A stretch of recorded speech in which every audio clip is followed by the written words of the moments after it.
It's starting to feel a bit like 2024 in here, kind of, but also not at all at the same time.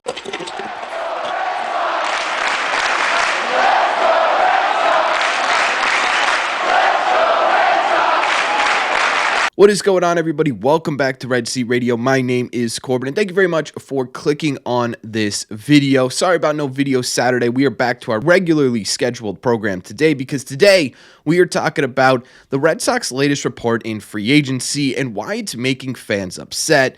And maybe why it shouldn't, I don't know. I don't really know how we're going to discuss this one, but we're going to start with the quote itself. It's a pretty beefy quote, so we're going to break it down in pieces, but I will start with the entire quote right here. This came from a Pete Abraham article in the Boston Globe where he said, quote, agents representing prominent free agent hitters have been hearing the same thing from Craig Breslow. This offseason, he believes their prospects are going to be stars. The Sox are banking on Roman Anthony, Christian Campbell, and Marcelo Meyer to have a major impact this season and aren't willing to go beyond short-term team-friendly deals for free agent hitters. Agents have come away believing Alex Cora and Sam Kennedy want to add a middle-of-the-order hitter, but Breslow, John Henry, and Tom Werner have been cautious.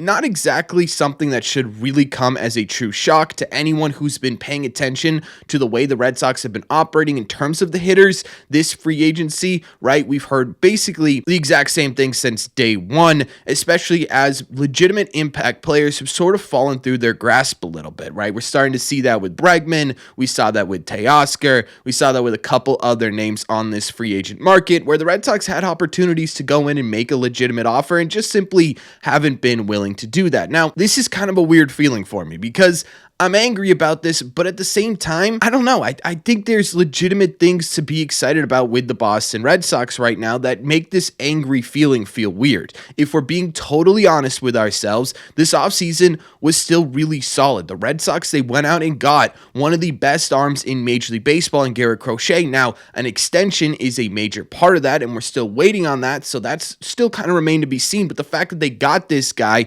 and put him at the front of this rotation is a really solid move. People around Major League Baseball that aren't Red Sox fans absolutely love this move for the Red Sox, and it scares them a bit. On top of that, you add in an experienced big game pitcher in Walker Buehler with a major ceiling, right? You add in that lefty in Chapman, who I don't like rooting for, but does make this bullpen much better on paper. You add in a guy like Patrick Sandoval, who could end up helping this team in the middle of the year, and the offseason looks really solid. Plus, this doesn't seem like the worst plan in the world, right? Breslow being like, look, we think Anthony, Meyer, and Campbell are going to be legit impact guys isn't really a crazy thing to say. In fact, it's probably not a terrible idea to rely on these young kids. It's not like these guys are Bobby Dahlbeck type prospects. We're talking about prospects that are legitimately consensus top 25 prospects in the entire sport, regardless of where you look. Most publications have at least two of these players in their top 5 in Major League Baseball. These guys aren't exactly normal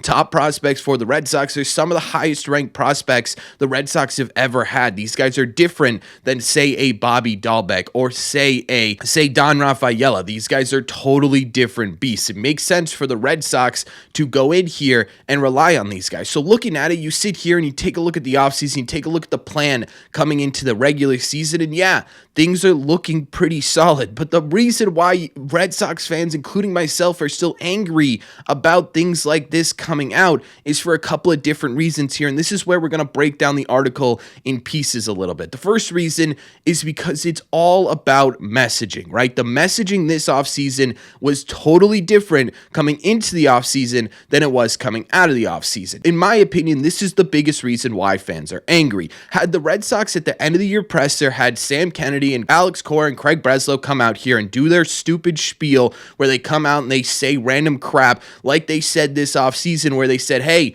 we're looking for 95 plus wins. We're not afraid to spend money to get to that point. We're looking for multiple starters, which they got. We're looking for multiple relievers, which they got one of. And we're looking for a legit middle of the order impact bat, a high impact bat that we're willing to go and get uncomfortable for, set expectations way higher amongst Red Sox Nation than they actually needed to be. Here's the difference. Had the Red Sox come out during the end of the year press conference and said something like this, hey guys, this season sucked, huh? There were a lot of injuries, and 2024, that was really our big burden. Story went down and didn't really see a ton of playing time. Casas went down and didn't really see a ton of playing time, yet this offense still remained a top 10 offense in baseball. We've got 3 players who we think could have a giant impact coming up in the wings, and our focus right now is ensuring that this pitching staff has all the tools they need to supplement the talent this position group is going to possess going forward. We are looking to improve the pitching group by any means necessary. We believe that is the key to us being competitive again. That is the key to us truly competing in the AL and in the AL East in general. Had they said that, I think we look at this offseason completely differently, right? I think we look at it and we say, you know what? Hell yeah, right? They got their guy. They got Crochet. They got the experienced pitcher in Buehler. They got a lefty arm. They didn't totally revamp the bullpen like we were hoping they would, but there's still a lot of talent in there. A lot of guys are coming back from injury that are going to supplement this roster. And you know what? These 3 guys are 3 of the highest ranked prospects we've ever seen. Let's see what they can do, and then maybe they'll figure it out from there. Instead, again, they come out at the end of the year presser. They say 95 plus wins. They say no financial burdens. They say we're getting uncomfortable. And yet we sit here coming out of January and the song remains the same, right? The Red Sox are refusing to improve this team despite saying they are going to improve this team. And that's why it's driving fans mad. It's not so much the actual actions they have taken.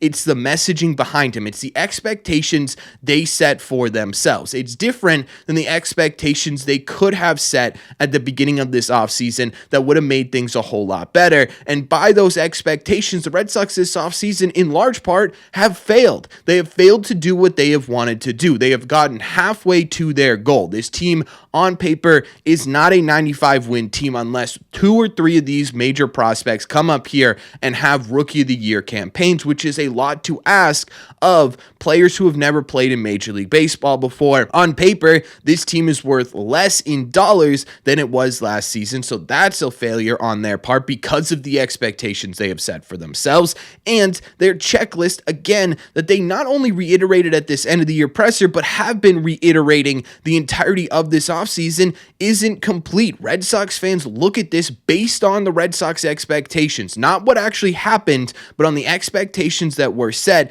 and say, we're going into 2025 with an incomplete roster. Now, that may not be the case. Again, I actually think this is smart by Breslow.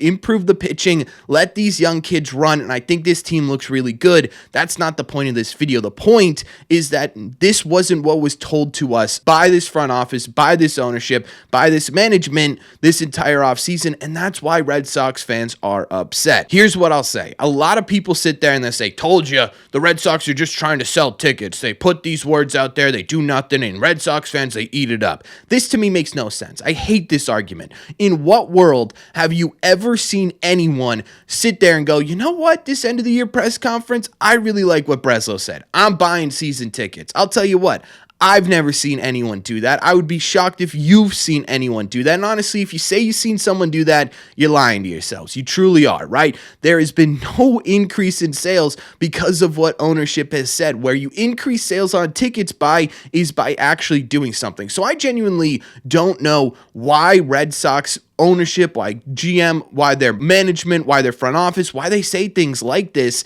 It does nothing but increase expectations to an unrealistic level and set themselves up for failure year in and year out. It comes back to the way the Red Sox have positioned themselves in the PR landscape. Not so much what they've actually done. Again, we have to kind of separate those things right now because what they've done is actually solid, but what they've told us they were going to do, they have not met those. And I think that's my main point here, and I think that's why Red Sox fans are particularly upset when they see things like this come out.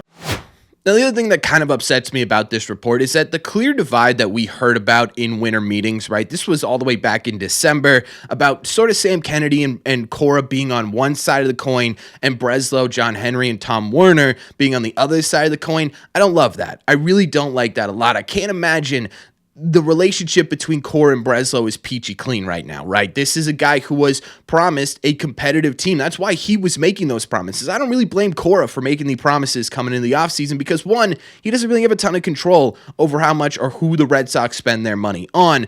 Two, he was told, just like the rest of us, that, hey, this is our 95-plus win season. I got to imagine Sam Kennedy's kind of sick and tired of getting just beat down by media, by fans, as sort of this mouthpiece for an ownership that wants to continuously be extremely timid on the free agent market. I can imagine those guys aren't crazy happy with the direction the Red Sox went this offseason. I don't like that divide. Ultimately, at the end of the day, this has to be Breslow's vision, right? You can't have Alex Cora coming in here and controlling what the Red Sox do during this offseason. It's just not a big recipe for success. But I don't know. This guy's here for 3 more seasons with Breslow, presumably, most likely, and of course with John Henry and Tom Werner. I would hate to see that relationship scarred for those 3 years because he didn't get what he was promised he was going to get. So I really, really don't like the idea that it's sort of 2 versus 3 here on what the Red Sox need to do to finish up this offseason. I think that could be a problem for the foreseeable future. I hope I'm wrong,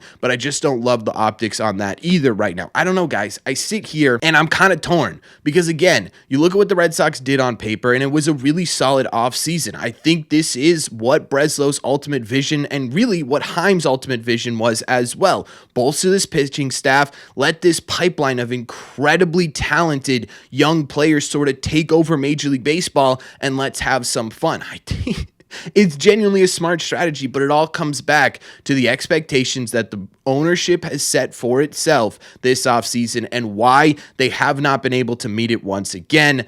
And it's just unbelievably upsetting, and that's why Red Sox fans are unbelievably upset. It's not a secret. It's not something difficult to understand, and it's certainly not something groundbreaking either. This is the, second or third offseason in a row that in different ways, Red Sox fans have become unbelievably upset with how this ownership is operated. This is different than 24 for sure. The Red Sox did nothing in 24, basically. What was their big addition? It was Giolito and Tyler O'Neill, and that was sort of it. This offseason, you did get a very, very legitimate piece, but it's different disappointment in another way. And it's just another long line of an offseason where we have to sit here and make this kind of video. I can't even count how many times I've made a video that says Red Sox owners make fans mad again, right? It's been like 30, 40 times now, and it just continues to happen. It's just this ridiculous cycle that the Red Sox, they need to break at some point, or they're going to continue to just break this relationship they have with their fan base. I'm sitting here right now as a guy who talks Red Sox baseball every single day, and I have to sit here and separate the players on the field and the front office / ownership because they are right now 2 different entities. You could be excited about the team on the field and also upset with the way this front office is operating. And I think that's where you have to be at this point. They've totally broken themselves off of this team, and it's a really weird feeling to have as a Red Sox fan. So another in a long line of disappointments, but let me know in the comment section down below, what do you guys think? Does this disappoint you? Is this approach something that disappoints you? Am I right about, hey, the offseason went well, it's just sort of the marketing / PR behind it that really disappoints you? Or are you genuinely disappointed with how the Red Sox have operated this offseason? Let me know all your thoughts in the comment section down below. As always, if you made it to the end of this video, do me a favor, make sure you guys have hit that subscribe button if you haven't already. If you're new here, we talk Red Sox content almost every single day. Also, make sure you guys have hit the like button on this video as well. It simply helps out a ton. It's the best way to let me know you're enjoying the content. Don't forget, if you guys want to listen instead of watch these episodes, the best way to do that is to head over your favorite podcasting app and look up Red Seat Radio. Thank you all very much for clicking on this one, and I will see you in the Red Seats.